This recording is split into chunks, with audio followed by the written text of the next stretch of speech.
Radioletras.com, nossa rádio cultural. Aqui todas as artes se encontram e o destaque é a literatura e os seus gêneros. Radioletras.com, de Brasília para o mundo.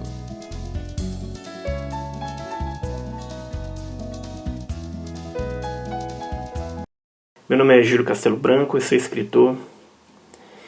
E hoje, com vocês, eu quero enveredar por um texto que eu fiz já faz algum tempo, chamado O Homem Rosiano no Meio do Caminho da Solidão.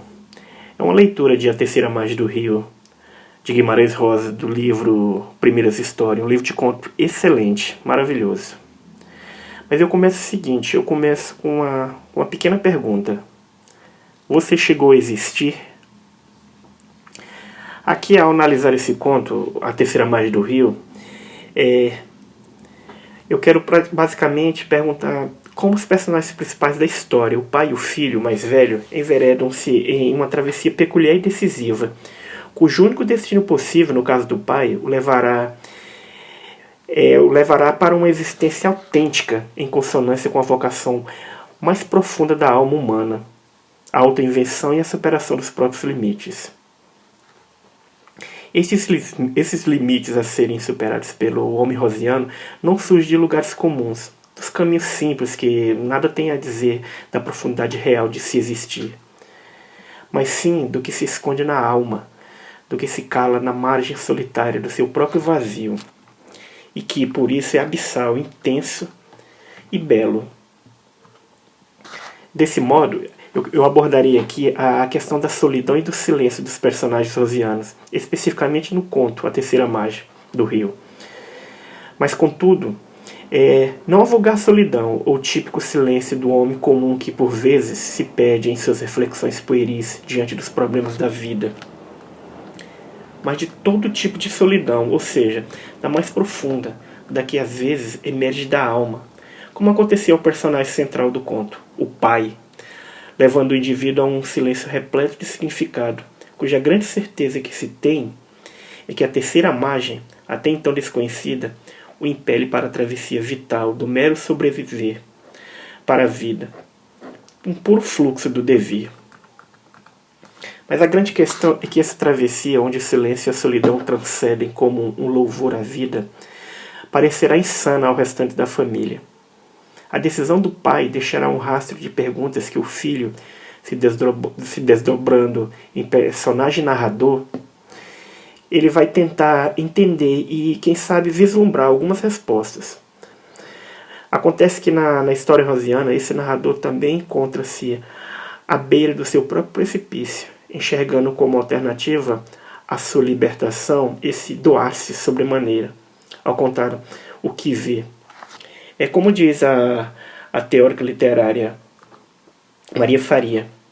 Ela fala basicamente o seguinte, abre aspas, o narrador se doa ao ato de um narrar epifânico, que encena o advir do homem a si mesmo, como realização máxima da vocação de grandeza que se aloja em seu coração, fecha aspas. E assim são os corações, tanto do pai quanto do filho, que oferece ao leitor de maneiras distintas a bela imagem da singular travessia. A Terceira Margem do Rio não é somente uma história poética e sublime, cujo silêncio e a solidão da personagem principal se camuflam num repetido mergulho para a vida, mas algo quase místico, que a arte literária rosiana faz elevar-se numa grandiosa travessia para a libertação. Cabe, entretanto, ressaltar que a libertação da personagem rosiana não é imediata, não vem tão somente da maneira de contar uma história, mas sim da irresistível invenção que o autor tem de conceder ao narrador a abissal consciência do único destino de trilhar os caminhos da alma, em busca do único destino possível que lhe cabe ao homem rosiano seguir, ou seja, o do salto mortale. Todavia, o que eu quero mostrar é como se dá essa descida da personagem ao abismo de sua nova condição de existir e que o coloca repentinamente na enigmática terceira margem, onde sua verdadeira face emerge desse rio vida que poucos ousam enfrentar. Aqui eu vou falar agora do Homem Rosiano. A Terceira Margem do Rio é um magnífico conto e é considerado por muitos uma obra-prima da literatura, da nossa literatura. Uma narrativa curta, refinada, de brilho poético intenso, mas cujo o essencial central de sua estrutura se insere numa interligada sequência com cada uma das histórias.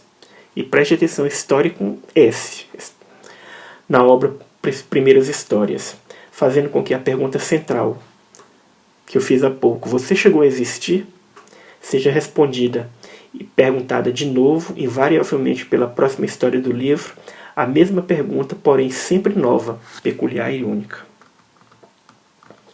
Mas como responder essa pergunta?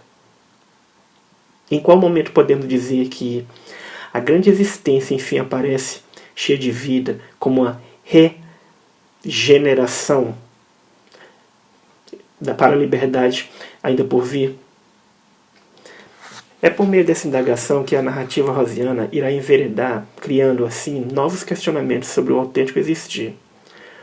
Como elucida Maria Lúcia Faria, a teórica. Ela fala sobre a lição central de Tutameia, que é a pedagogia do autêntico existir, que está em consonância, abre aspas, com a máxima rosiana, segundo a qual, se viemos do nada, é claro que vamos para o tudo, fecha aspas. Tal lição também permeia toda a construção de Primeiras Histórias. Toda a estrutura do livro, dividida em partes distintas, mas para o mesmo fim, como um corpo que necessita bombear sangue para todos os órgãos, cada artéria em seu devido lugar para que possa continuar existindo, é minuciosamente orquestrada num deslizar para o mesmo sentido, feito um rio intocável que segue rio adentro, rio afora.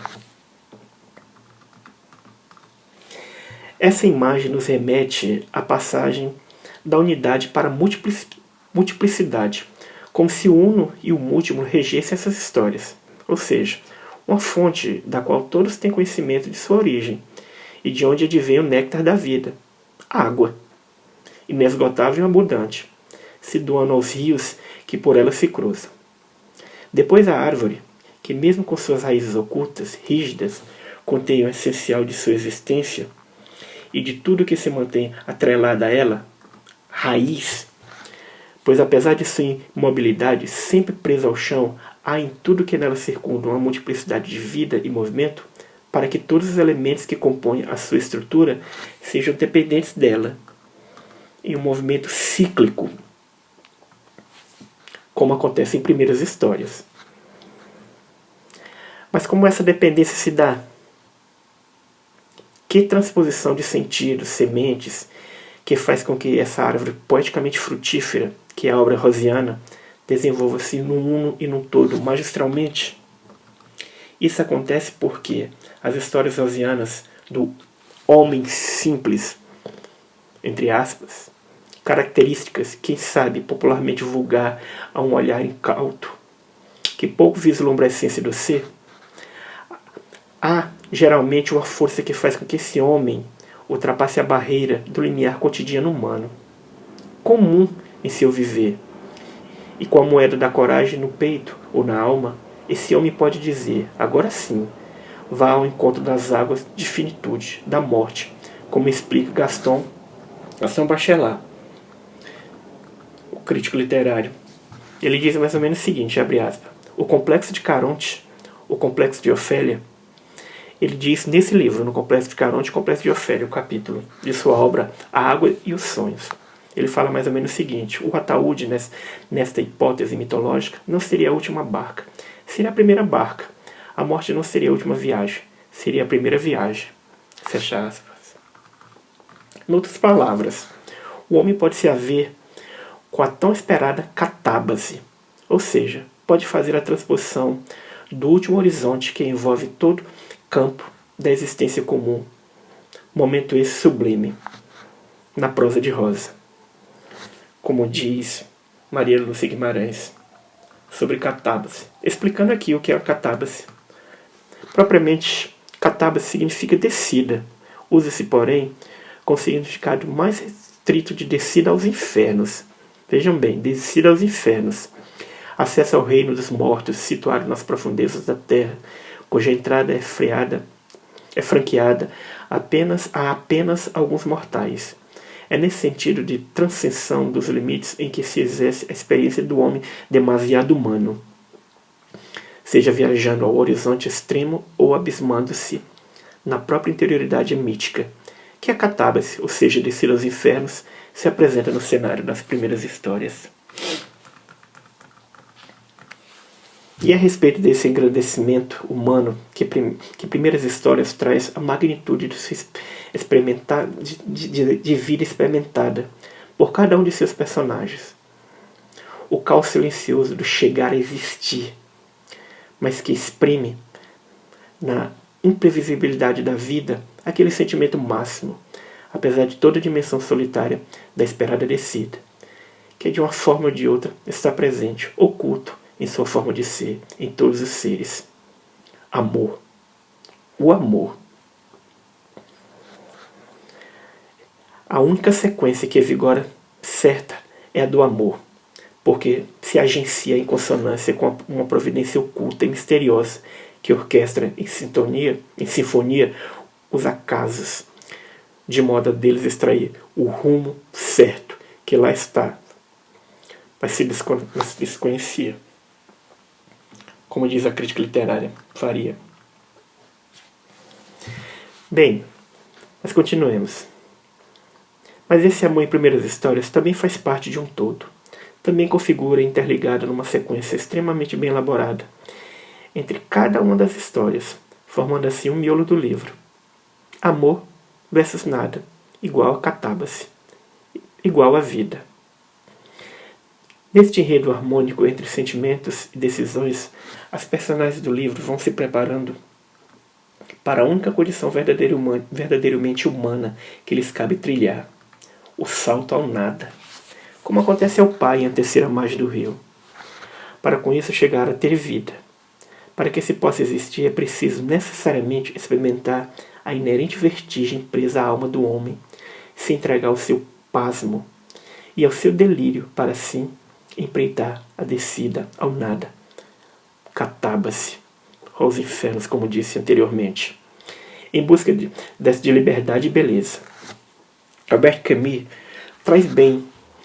traduz bem sobre essa tentação na literatura. Ele diz mais ou menos o seguinte: vertigem de se perder e de tudo negar, de não se assemelhar a nada, de romper para sempre o que nos define, de oferecer ao presente a solidão e o nada, de encontrar a única estrutura em que os destinos podem subitamente recomeçar. A tentação é perpétua. É preciso obedecê-la ou rejeitá-la. Pode-se carregar a obsessão de uma obra no seio de uma vida ronronante, ou ao contrário, é preciso igualar sua vida a ela, obedecer à explosão. Beleza, minha pior preocupação com a liberdade.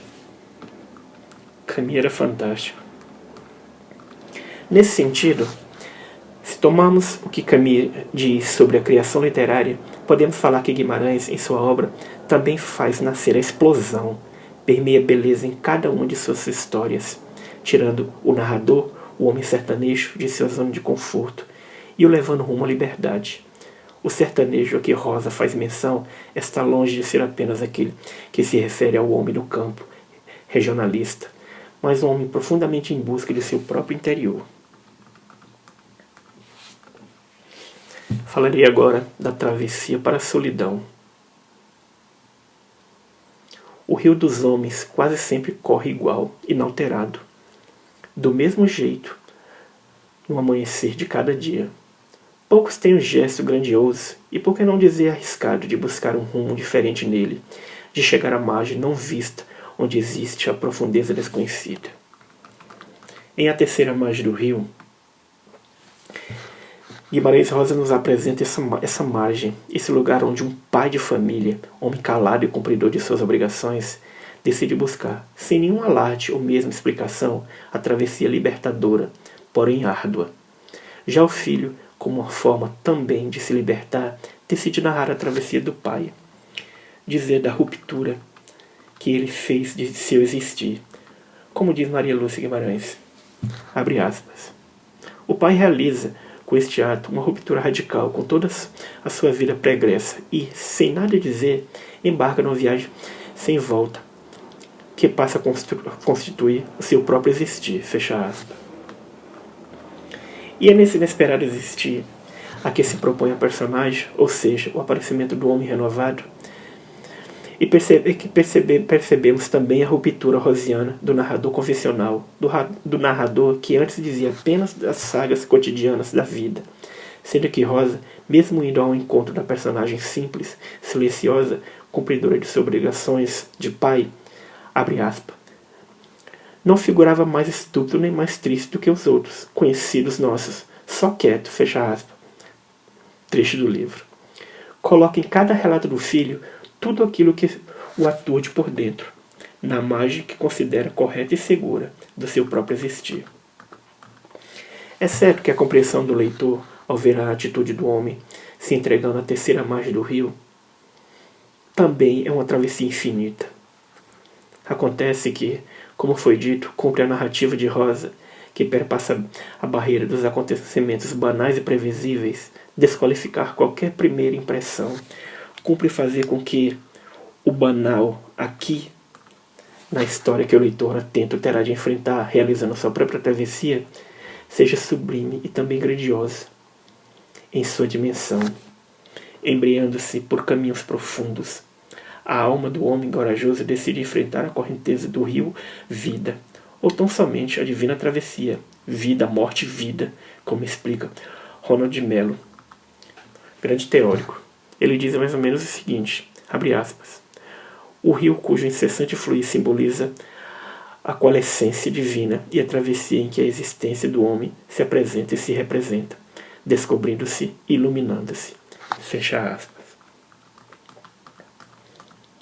Bem, e é nessa travessia, essa travessia na e para a terceira margem, é interessante notar, parecia florar aos poucos dentro do pai, como se algo se edificasse por dentro, apontando-lhe a direção do rio. De repente, o indivíduo que se vê inserido no meio de tudo, da natureza, família, passivo a uma imobilidade constante, de forma silenciosa, decide que chegou o grande momento, a hora do salto, a descida para o inferno que, diferentemente do que um leitor desatento possa imaginar, é o passo decisivo para a sua libertação. É o que presenciamos a respeito da catábase, ou seja, descida aos infernos, que a personagem central de A Terceira Margem do Rio empreende num dia qualquer, saltando para as profundezas íntimas do seu próprio vazio. O inferno rosiano é, portanto, poético, espiritual, um epopeia interior. Descer aos infernos é fazer a transmutação do aquém para o além, deixando ver a força quase transgressora que a personagem simplória, mas decidida executa em sua travessia. Dele, o pai, não se podia esperar nada além do que é óbvio, a experiência corriqueira da vida, pois era cumpridor de seu inabalável cotidiano, como diz o filho. Acontece que ninguém há de saber o que se passa nas profundezas de um homem. O que há incomunicabilidade desse homem, mesmo para com os mais íntimos que sempre o quererão bem, é incapaz de fazer para ele e os outros, e levá-lo a reflexões profundas, e por que não dizer quase divinas. O pai não disse nada. E por que deveria dizer? Talvez há muito com seu silêncio e olhar. Talvez há muito com seu silêncio e olhar. Falava com o rio. Via nele o mesmo cumprimento inalterável de sempre seguir, profundo, calado, como diz o filho sobre o rio. Abre aspas. O rio por aí se excedendo grande, fundo, calado, que sempre. Fecha aspas. Mas a quietude da alma, que corre sem pressa rumo à ação, se faz consciente ao seu iminente destino. Pois longe de querer machucar a família, perto, porém, o ato do pai desejava com isso a plena libertação solitária naquela travessia, impossível de se fazer acompanhado, e por isso mesmo solitária e única a cada ser. Um encontro decisivo, como nos mostra a crítica literária. Ela diz o seguinte, que a travessia para a solidão é a jornada mística da alma que promove o encontro decisivo do ser consigo mesmo. O triunfo da conquista de um destino próprio depende desse encontro, que é inteiramente pessoal, incomunicável, mesmo a alma mais fraterna, mais fraternalmente próxima. Fecha aspas. Então, podemos dizer que essa travessia é feita principalmente por algo divino que suplica por dentro. Um apelo que grita e contempla, em sua solidão e silêncio, a terceira margem do rio. E é correto dizer que não há nenhuma crueldade no salto do Pai, na sua inesperada descida ao inferno, pois para ele nada é tudo. E o finito nada mais é que a travessia infinita, mesmo que para a família aquela estranha verdade acontecesse ali pertinho. Sendo que, como o rio que passa, o homem foi, mas não foi. Trecho do livro. Nosso pai não voltou. Ele não tinha ido a nenhuma parte. Fecha aspas. Como a água calma, mas sempre diferente de um mesmo rio. Inicia-se assim, para o pai, a maior de todas as liberdades, pois diferentemente do suposto mal que recaía sobre a família, a ele, ciente talvez, mas alheio ao estranhamento que o abandono iria causar, projetou-se em sua alma um bem retificado, divino, que corrigia o seu vazio. Seria a projeção para a única liberdade possível, a liberdade essa, não distante do sofrimento, mas que ampla e que por isso necessária à vida. Seria como diz Faria. A liberdade é austera e difícil. Ela é uma concentração e não uma dissipação do espírito. A vida fácil é a que se passa na necessidade e na obrigação. A liberdade, por outro lado, gera sofrimento. E por isso, a renúncia a ela traz um aparente alívio às dores da vida. Fecha aspas.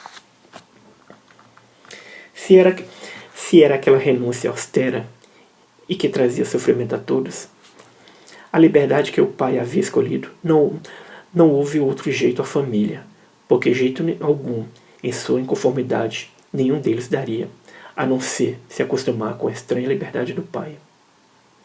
Trecho do livro, abre aspas. A gente teve de se acostumar com aquilo. As penas que, com aquilo, a gente mesmo nunca se acostumou em si, na verdade. Fecha aspas. Para além da criação que o pai constituiu como seu novo destino, abriu-se também para ele a mais perigosa de todas as vias, a que ilumina o espírito, por ser essa livre e solitária. Diferentemente do pai, o restante da família era feita de pessoas comuns, melhor dizendo, dos que galgavam a segurança costumeira do dia a dia.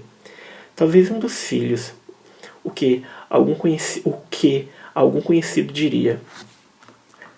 Trecho do livro. O que algum conhecido diria, ficando mais parecido com o nosso pai. Fecha aspas. E o que se dispõe a narrar a história se revelasse na mesma semelhança de íntimo que o seu pai, no mesmo parecer em busca de sua própria terceira margem, como se a ele, o filho, que não quis abandonar o pai, coubesse mostrar, e por que não sentir a abissal realidade que o homem que o criou descobriu. Entretanto, o drama do filho não era bem assim como o do pai. O filho sentia também culpa. Trecho do livro, abre aspas. De que era que eu tinha tanta culpa? Fecha aspas. Era difícil a família entender que aquilo que ocorria ao pai surgia de uma outra dimensão, ou seja, da dimensão do mistério da alma, na qual nem religião, nem todo o afeto sentido pelos seus pares, nem mesmo a dádiva cotidiana de Deus, essa a que a maioria se apega cumprida de costumes exteriores para talvez acalentar o espírito, podia impedir aquele renascimento, a mística que lança o homem no seu interior mais profundo. A liberdade que o pai se dispunha a ter amedrontou a todos. Recapitulando, era difícil para eles entenderem, pois eram comuns, desprovidos da mística existencial que é o Pai, em sua solidão e silêncio, pungiu até aflorar do centro de seu eu desconhecido. Como disse a crítica, abre aspas, a solidão torna-se a morada do ser, e o silêncio a sua linguagem. Viver misticamente traduz a convicção de que tudo faz parte de seu próprio destino íntimo e se realiza numa profundidade que se é mais próxima do que eu mesmo, fecha aspas. Deixar de lado a covardia e encarar a turbulenta descida é o que faz aquele que se dispõe a viver misticamente. Se o homem comum pode dissimular ao mundo, negar a si a condição de finitude que aflige todo e qualquer indivíduo em algum momento de sua vida, para o homem que tem o espírito inquieto, apesar do silêncio e em constante baldeação, é praticamente impossível não dar ouvidos ao seu eu e seguir, subjugar a alma que se dedicava à inglória tentativa de enganar a si mesma e admitir que chegara o momento da aguardada saída. E quem vive assim, tão perto de si mesmo, sabe que está a alguns passos da morte.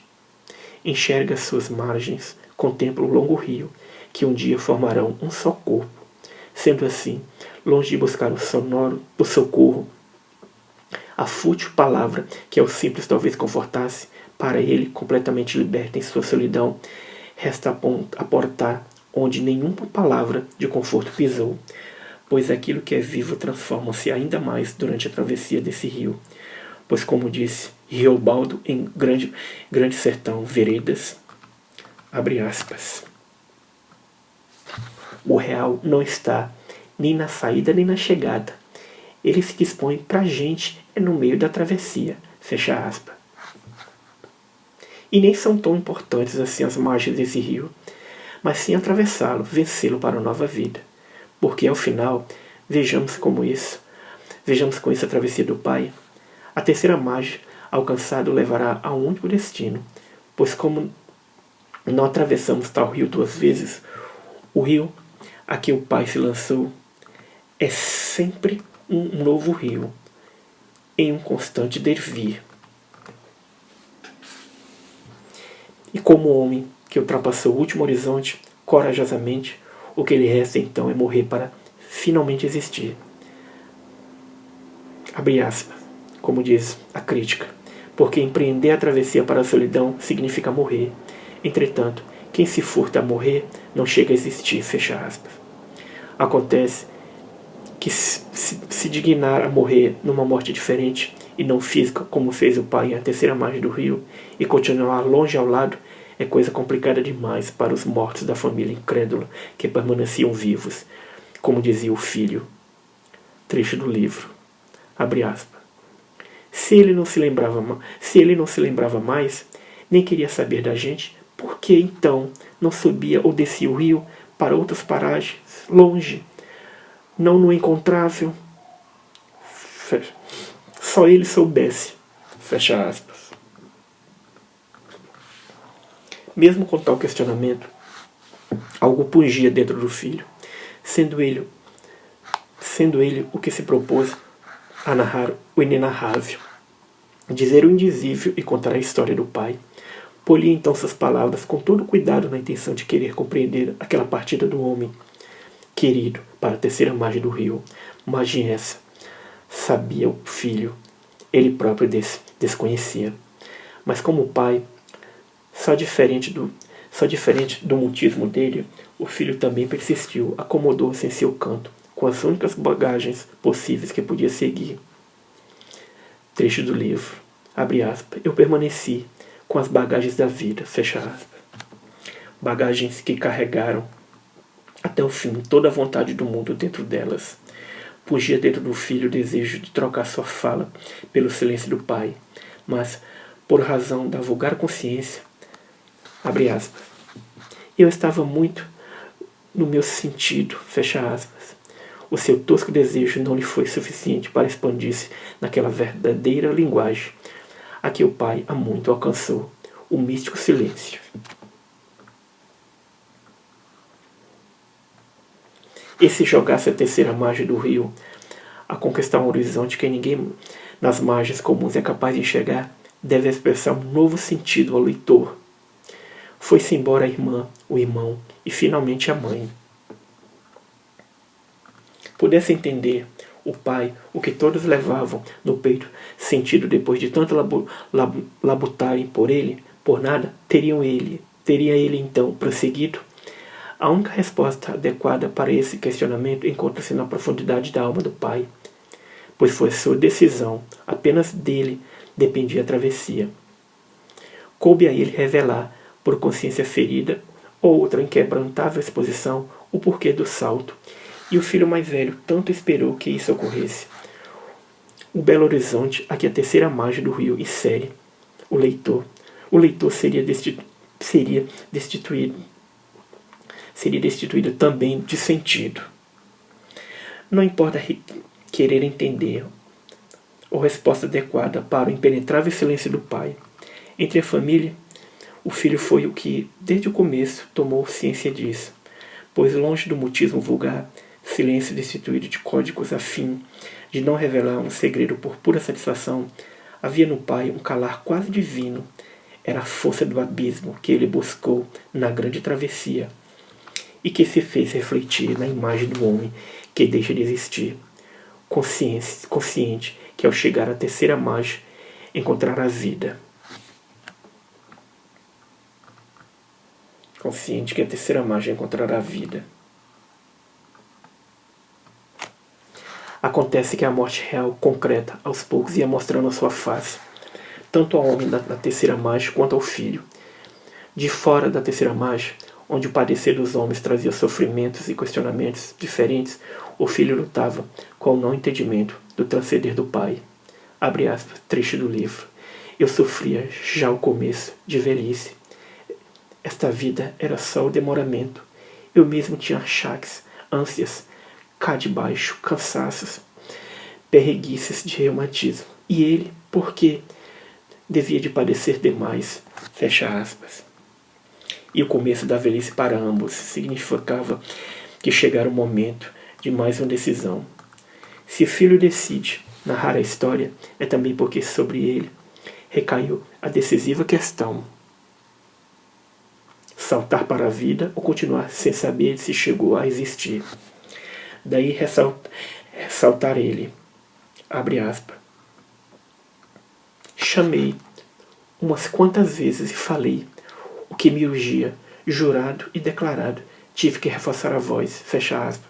Reforçou com tal força a voz, como se enfim houvesse vislumbrado também a terceira margem do rio, como se ela tivesse se materializado diante de si, lhe prometendo também a travessia suprema, ou mesmo a sua própria solidão libertação, que é a mais divina, que há anos acolhia o pai, pareceu perguntar a ele: então, estás preparado?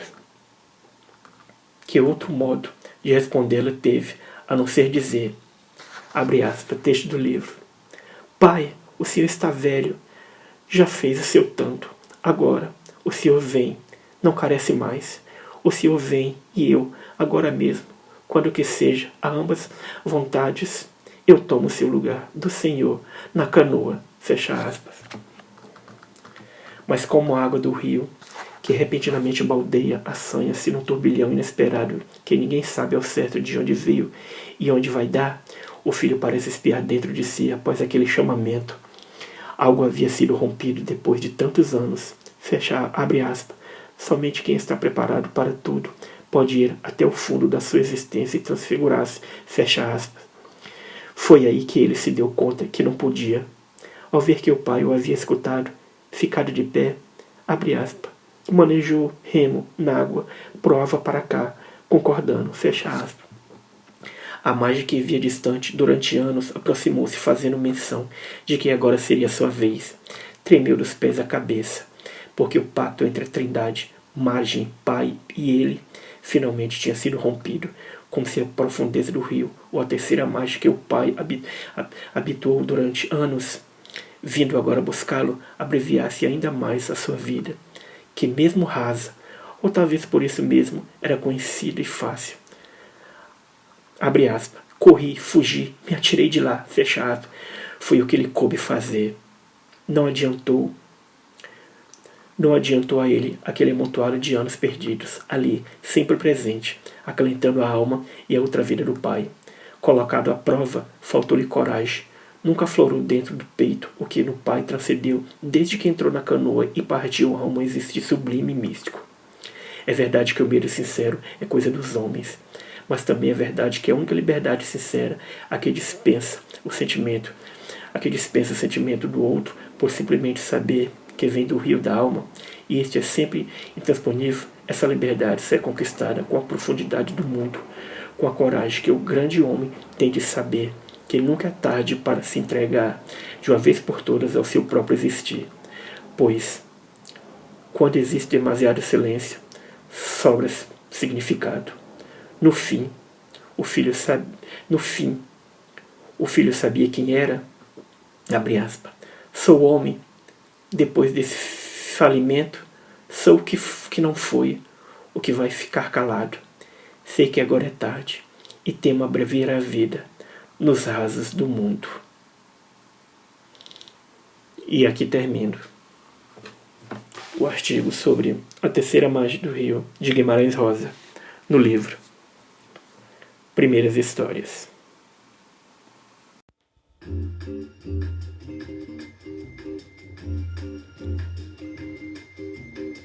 Radioletras.com, nossa rádio cultural.